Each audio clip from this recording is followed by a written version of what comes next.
Hi, I'm David Fleming, and I'm a sales representative with Bosley Real Estate in Toronto. I am also the author of TorontoRealtyBlog.com.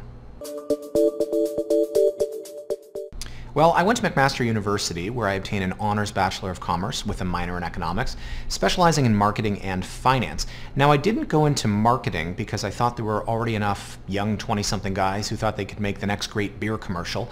And I didn't go into finance, not only because this was shortly after the tech bust, but also because stocks, bonds, not all that interesting a product.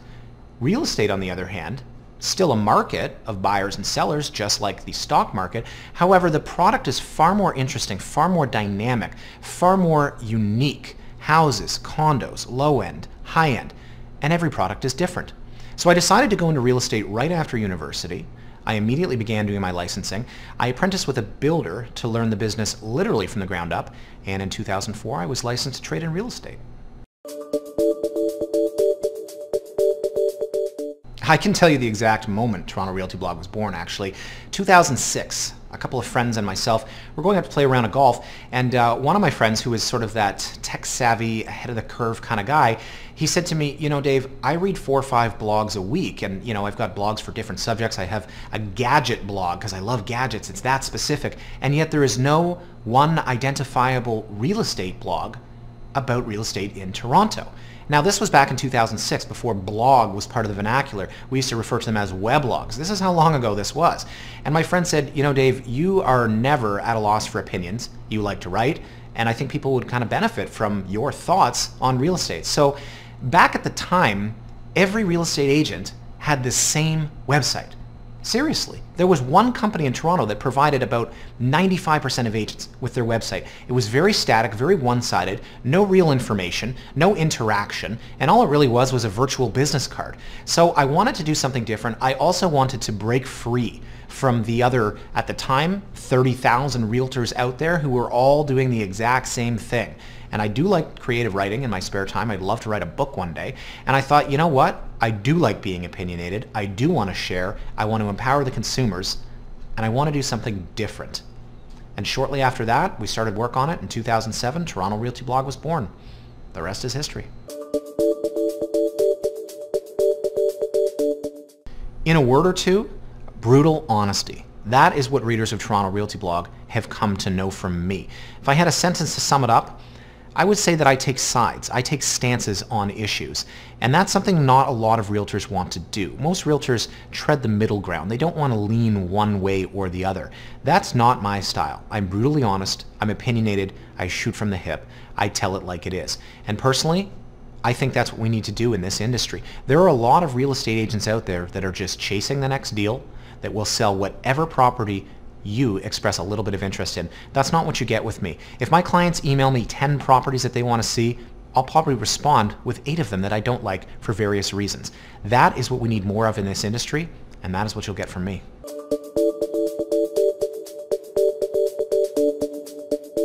Pre-construction condominiums in Toronto and the way that they are sold. Over the last 10 years or so, I have been leading this crusade against the way that developers sell pre-construction condominiums. Simply put, it's unfair, and the consumers need to understand this. I have tried over the years to expose the risks and expose the backhanded tactics that developers use to sell pre-construction condos. It is completely and utterly crooked, and it's the only place in the world I know of where condominiums are sold like this. Picture the young buyer who's excited to go in there and put down a deposit on a property that's going to be built, apparently, until they either pull out the rug from under them, or they steal the condos back because they're going to turn them into rental units, or they do build it, but it's delayed by 3 years, and the unit's smaller, and there's no balcony, and none of the amenities are finished, and there is no pool even though there was promised to be one, and so on. Ladies and gentlemen, it is a very, very strange way to do business, and one of the things I'm most passionate about is getting the word out, empowering the consumers to understand why this is not a good idea, and why personally I think it needs to change.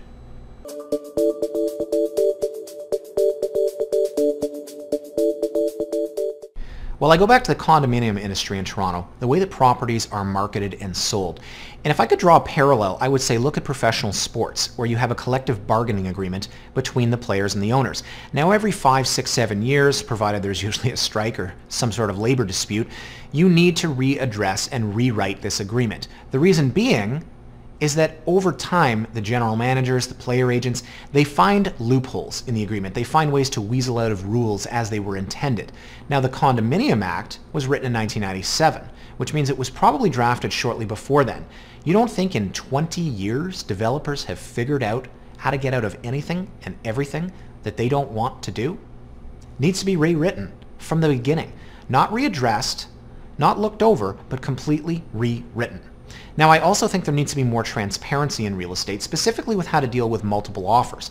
The public has become very frustrated, and I think agents like myself and all kinds of folks out there are frustrated as well.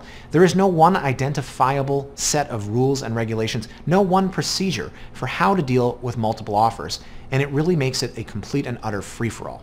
Now, lastly, I think the public is clamoring for more access to information. I think on a go-forward basis, we realtors should consider ourselves not as the gatekeepers of information, but rather the interpreters. Put more information on the internet, empower the consumer, let them make an educated and informed decision, and allow us to guide them through the process.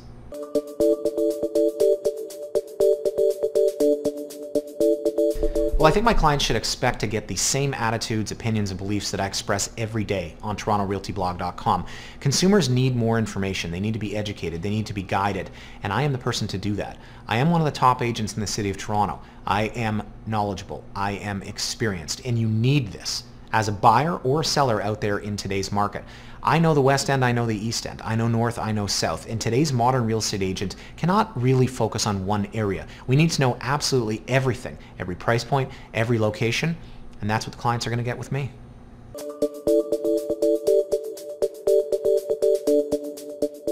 Nowhere to go but up. I know that sounds like something a salesperson would say, but I'm a Torontonian born and raised. I love this city. I believe in this city. Now, we're currently the 4th largest metropolitan area in North America, and we will only continue to grow. The world has taken notice. With all of our events and all of our festivals and all of our sports and all of our culture, people frequently travel to Toronto. People own investment properties in Toronto. We're the most multicultural city on the planet, and I think as we move forward, we will be known as a world-class city if we're not already.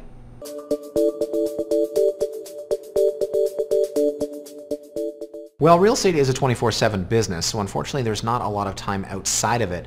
But honestly, when you love your job like I do, work and life, they kind of blend together. I love writing my blogs on TorontoRealtyBlog.com. And yes, I know you consider that work, but I do enjoy creative writing in my spare time. Now, I got married in 2013 to my lovely wife, Jenna, and we live downtown with our dog, Bella, and right now life is good.